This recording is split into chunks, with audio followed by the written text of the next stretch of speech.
Hey, how you doing? This is Chef Brandon. Today, I'm going to be teaching you how to make a pizza dough at home. This will be just as good as pizza when you go out into restaurants and order your Napoleon style or New York style pizza. But we're going to do the basic pizza dough today, and I think you should really enjoy it. It's very simple. I'm going to use a KitchenAid mixer for this, and if you have a KitchenAid mixer, it's perfect for making a pizza dough. The only thing you're going to need is this. This is what's called a dough hook. And this is what's gonna be able to knead the dough in the mixer, rather than us mixing everything in a bowl, putting it onto a table, and then sitting here and rolling the dough out by hand, which you can do, and I do encourage everybody to try that at least once. But I got the machine, so I'm using the machine today. So I'm gonna fit this with my dough hook to have it ready. So this is all the ingredients I'm gonna need. I have flour, yeast, sugar, salt, oil, and water. For the yeast, I'm using dry active yeast, granulated sugar. This is just warm water, and I say it's literally as warm as like a nice warm bath. It's not too hot, but it's not cold. The warm water is going to help activate this yeast a lot faster. We have some salt and some good quality olive oil. For the flour, I'm using this Italian Double O flour. Double O flour is a higher protein flour. It also helps develop more gluten. This is what creates that beautiful texture of pizza where you can get nice and crunchy on the outside but soft on the inside. It also gives it a nicer flavor. If you can't find a Double O flour, a bread flour, all-purpose flour, it'll all work. But if you want to be as traditional as possible, you want to use Italian Double O flour. So what we're going to start with first is I have 2.5 cups of my warm water, and that's going to go inside my bowl. To that, I have my 1 teaspoon of dry active yeast, and I'm just going to sprinkle this over the surface and just let that sit. I'm going to add my sugar to the yeast. Now the sugar is going to help feed this yeast, which is going to help it to what's called bloom and activate right away. You can let this sit for a few minutes, and you want to see it kind of bubble a little bit. Because we're using a dry active yeast, it's going to work. If you were using fresh yeast, you would probably wait a little bit, so that way you could make sure it's going to bloom and it's working right away. But this dry active yeast that you buy in your baking department at the grocery store, it works all the time just by sprinkling, making sure the water is warm, and the sugar. One key is the salt. We do not add the salt yet. The salt is going to deactivate that blooming and rising process of the yeast. Salt and yeast don't mix too well together. We need to disperse the salt among the pizza dough.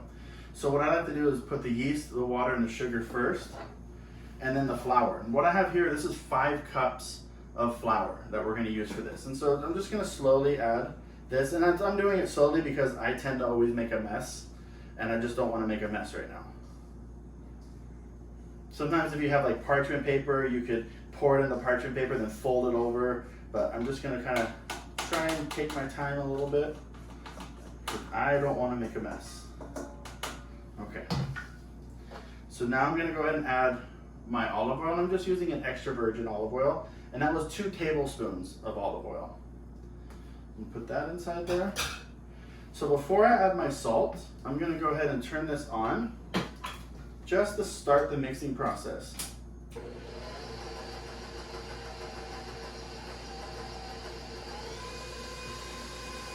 And now that it's starting to mix, I'm going to go ahead and just sprinkle my salt over it so that it's nice and mixes evenly throughout it.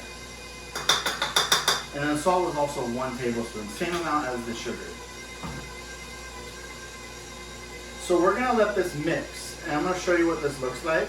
And what's going to happen is it's going to start rough, and we need it to get to a nice ball shape. Then we're going to turn it up higher so it pulls the dough off the sides, and that's going to start that kneading process to really develop that gluten.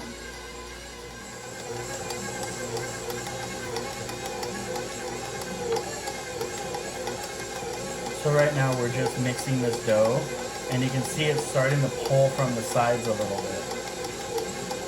But we just want to keep this on a lower speed for right now. And this is just the start of the kneading process. It's just incorporating all the ingredients together.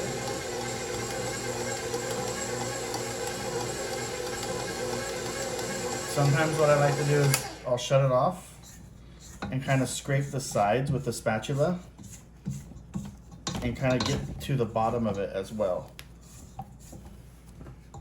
You can lower the bowl in case you have big hands and arms like I do to be able to get all the way in there.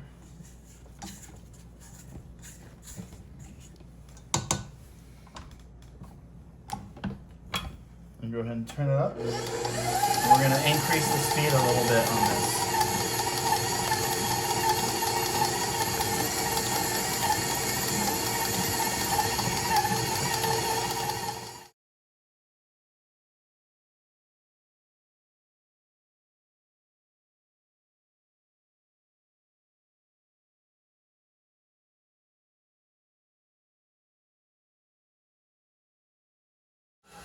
So you can see my dough is finally mixing all over the place right now. I wouldn't do any more than 5 cups of flour in a machine like this because it just gets so much. You'll see this machine bouncing around, and so it gets kind of violent. But it's been a little over 5 minutes of mixing, and you can feel, I'm feeling the dough, and I want it to be smooth, but it's still pretty sticky. So, which is fine. What I like to do, if that's the case, is just grab a little bit of flour, and I kept this bowl. I'm going to sprinkle flour into this bowl.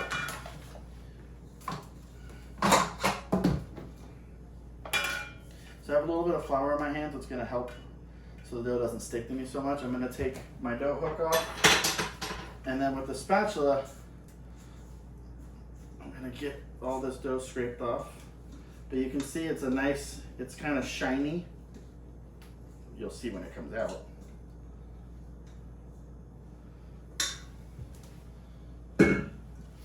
Dough. So see how it's still pretty sticky, which is okay. It's better to be sticky than dry. So if you feel like just a little bit more flour.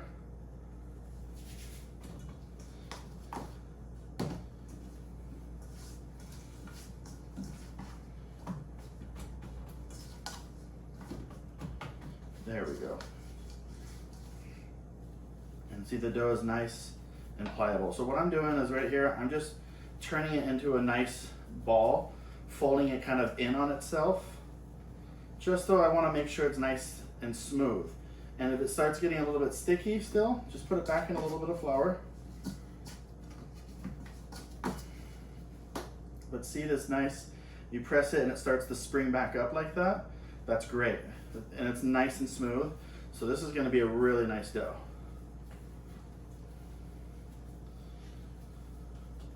So what I like to do, I'm going to take a little bit of olive oil. And I'm going to put the olive oil inside my pan. And I'm going to put the dough right on top and kind of move it around and flip it over. So I have olive oil all over the dough. This is going to help so the dough doesn't stick to the bowl itself. Now, if I was going to make pizza tonight, I would put a damp towel over the top of this and just set it on the counter for 2 hours. This is going to allow the dough to rise. And then you can push it down, portion it into whatever size pizza you want, and then go ahead and roll out your pizza. You're good to go. I'm going to put my pizza inside this bag here and seal it up, and I'm going to get that in my fridge. And this is going to help slowly let the dough rise. So it'll take longer time, but it's also going to help develop more flavor. More bread, the longer bread and yeast sits, it actually develops. It starts to ferment. It develops a stronger flavor, which is great, and which is what I'm looking for mine. So I'm making this for the purpose of using it tomorrow or even the next day. So the olive oil is going to keep it so when I am ready to use it, it's going to be able to come right out of the bag. So I'm going to take my dough and put it like that.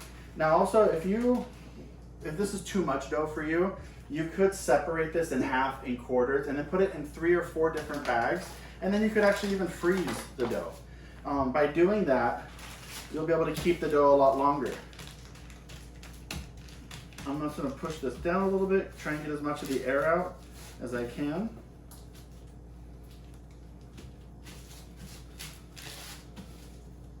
Seal that up. And that is my homemade pizza dough. So that'll go in the fridge, and that'll be okay. You'll notice it'll start to rise, and keep an eye on it. If you think it's rising too much or if it's gonna pop, you can always put it inside of a bigger bag.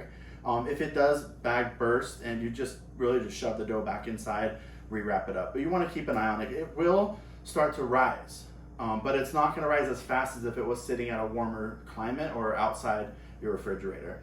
But this will rise to a point and then it'll kind of deflate again. So this will be perfect pizza for tomorrow. And then I'll walk you through how we're gonna make pizza, okay? So again, simple ingredients. You can make it by hand. With this machine, probably saved me a half hour worth of time of kneading it and rolling it and getting it working. This was much faster, and it just works every time. So remember, double loaf flour, dry active yeast, mix it. It's just the right amounts, the right temperatures. Get it, put it away, let it ferment.